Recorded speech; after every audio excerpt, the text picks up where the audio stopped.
Emily sat quietly in the busy Atlanta airport lounge, her fingers tapping nervously on her denim backpack.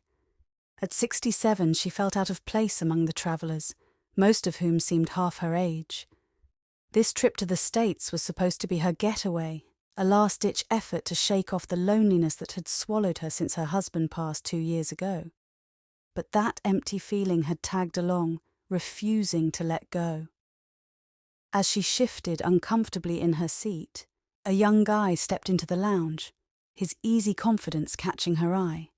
He was tall, with a wide grin that seemed to brighten the whole place. Emily couldn't help but notice how smoothly he chatted with the staff and other travelers, his charm shining through in every move. When their eyes locked, his face softened and he strolled over. "Excuse me, ma'am, need a hand with your bag?" he asked, his deep voice friendly and warm. Emily paused for a second before nodding. She'd been wrestling with her oversized duffel since leaving the hotel, but she'd been too stubborn to ask for help. "Thanks," she said quietly as he slung the bag over his shoulder like it weighed nothing. "I didn't want to bother anybody." "No bother at all," he replied with a grin. "Helping out's part of my gig as a tour guide. You here for the wildlife tour?" Emily nodded, surprised he'd guessed it. "Yeah, I am. First time doing something like this. I've always wanted to, but life kept getting in the way." He studied her for a beat, his expression hard to read. "Well, you're here now. That's what counts." They slipped into an easy chat while waiting for their groups to get called. He introduced himself as Jackson Carter and talked about his job as a guide, his big dream of starting his own tour company someday. Emily found herself hooked on his energy and drive. He was so alive, so sure of himself, a total contrast to the hollow ache she'd been carrying. "And you?" Jackson asked, snapping her out of her thoughts. "What brought you here?" Emily hesitated. How could she explain the pain of losing her husband, the endless, quiet days in a house that didn't feel like hers anymore? Instead, she gave a small smile. "Guess I just wanted a change of pace." Jackson nodded like he got more than she'd said. "This place is full of surprises. You'll see." When the announcement came for their groups to head out, Jackson grabbed her bag again. As they parted ways, he flashed a playful smile. "Maybe we'll cross paths again. The world's funny like that." Emily watched him go, a weird little flutter in her chest. She shook it off, telling herself she was being silly. He was young, full of life, with a world of opportunities ahead. Still, for the first time in years, she felt a tiny spark, something like excitement, maybe even hope. The open fields stretched out forever as the tour van rattled along the bumpy trail. Emily sat in the back, camera in hand, soaking in the vast American landscape. Jackson, up in the driver's seat, caught her eye in the rearview mirror and grinned. "Keep that camera ready," he said, his voice cutting through the engine's hum. "This spot's famous for deer." Emily tugged her baseball cap down and pointed the lens toward the horizon. "It's amazing," she murmured. "I've never seen anything like it." Jackson chuckled. "That's the charm of it. Always catches you off guard." The van rolled to a stop and Jackson hopped out, offering a hand to help Emily down. The touch was quick, but she noticed the warmth of his grip and how easily he moved. They walked over to a shaded spot where a herd of deer grazed in the distance. As the afternoon wore on, their talk got more personal. Emily started opening up about stuff she usually kept to herself. Her years as a schoolteacher, how much she loved helping kids learn, and the quiet that hit after she retired. Jackson listened close, nodding like he got it. "You know," he said, leaning against the van, "when I was a kid I thought life would get simpler as you got older. But hearing you, I guess it's just different challenges."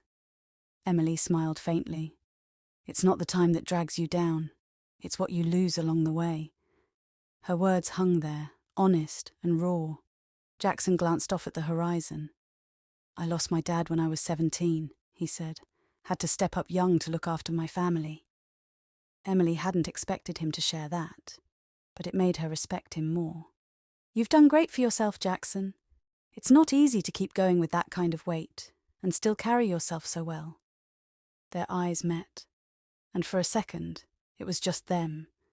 No age gap, no differences, just two people connecting over life's tough moments. The moment broke when Jackson's phone buzzed. He answered it quick, switching to a casual tone she didn't catch. Emily turned back to the deer, but something between them felt different now. Later, as the group huddled around a campfire, the day's warmth still lingered in her mind. Emily couldn't help but notice Jackson's easy vibe with the group. He laughed and tossed out jokes, his charm pulling everyone in like it was nothing. But when his eyes caught hers across the campfire, there was a gentle look there, something just for her. As the night turned chilly, Jackson handed her his hoodie. "You'll need this," he said simply. Emily paused before taking it, her fingers brushing his.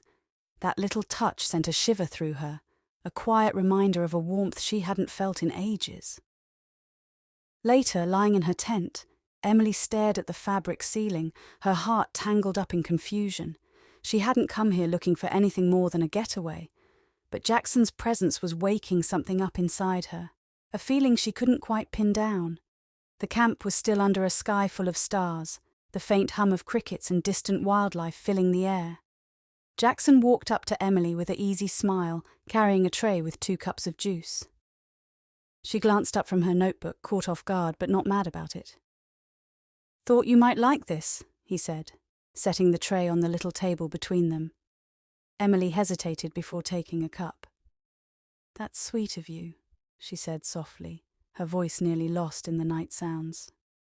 "You've been pretty quiet today," Jackson noted, leaning back in his chair. His eyes lingered on her, taking in the lines of wisdom and strength etched into her face. "Got a lot on my mind," Emily admitted, swirling the juice in her cup. "This trip's not what I thought it'd be." "Different in a good way or a bad way?" he asked, keeping his tone light but his eyes curious. "Good," she said fast, then paused. "But tricky." Jackson didn't push, letting the quiet settle between them like an old friend. The firelight danced on their faces, smoothing out the harsh edges of the moment. "Can I ask you something?" Emily said, breaking the silence. "Anything," Jackson replied without missing a beat. "Do you ever feel like you're stuck in someone else's life? Like the person you were meant to be got left behind somewhere?" Jackson thought it over, his face serious. "I used to. After my dad passed when I was 17, I felt pinned down by everything I had to take on, like my own plans didn't matter. But then I figured out you've got to chase the life you want. It doesn't just show up." Emily nodded slow, his words hitting home. "I'm jealous of that kind of clarity. I've spent so long being what everyone else needed. A wife, a mum, a teacher. I don't even know who I am without all that." "You're more than just those things," Jackson said, his voice steady. "You're out here seeing the world. That takes guts." Their eyes locked, and for a second, Emily felt truly seen in a way she hadn't in forever. The walls she'd put up started to give, letting in the warmth of his vibe. Without thinking, she reached out and rested her hand on his. It was quick, but sparked something in both of them. Jackson didn't pull back, his gaze calm and steady. "I shouldn't have done that," Emily said, yanking her hand away, her face heating up. "Why not?" Jackson asked softly, his voice low. "Because it's not right," she whispered, staring down at her cup. "Not right doesn't mean it's bad," Jackson said, leaning in a bit. "Sometimes the stuff we're told to ignore is what we really need." Emily's breath hitched as his words sank in. Slowly Jackson reached out, his fingers brushing hers again. This time she didn't pull away. The world seemed to shrink down to just them, wrapped in the glow of the fire. When Jackson leaned closer, Emily's heart sped up, but she didn't stop him. Their lips met in a soft, careful kiss, tentative at first, then growing stronger. It was a moment of letting go, a quiet nod to something that had been brewing since they met. When they pulled back, Emily's eyes were misty, emotions she couldn't name spilling over.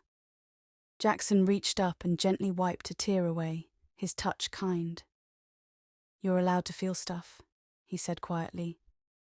"Don't let anyone tell you different." Emily didn't say anything. her head spinning with everything she was feeling. All she knew was she felt alive for the first time in years. The ride back to the city was quiet, but it said more than words could. Emily stared out the window, watching the wide fields turn into small towns, and then the edge of Atlanta.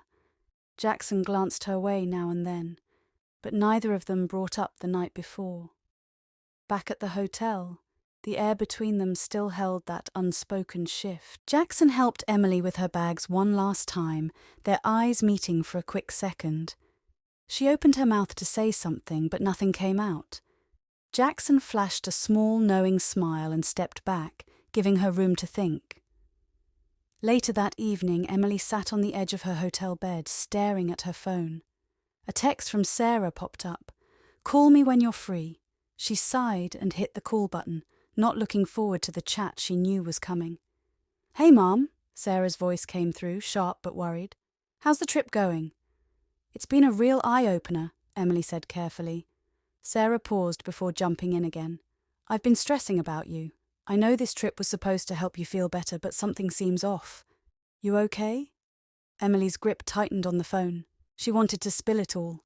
The loneliness, the surprising bond with Jackson, the kiss that flipped her world upside down. But how could she put that into words when she didn't even get it herself? "I'm fine, Sarah," she said instead, her voice calm but far off.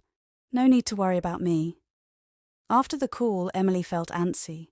She wandered out to the hotel balcony, the city lights of Atlanta sprawling out below.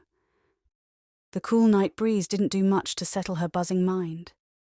She'd made choices on this trip that went against everything she thought she'd do. She wasn't sure if she regretted them, but they definitely changed her. The next morning, Jackson showed up at the hotel to take her to the airport. The drive was quiet, but it wasn't awkward, just a mutual vibe they didn't need to spell out. When they got there, Jackson hopped out to grab her bags one last time. Standing by the curb, Emily finally found her words.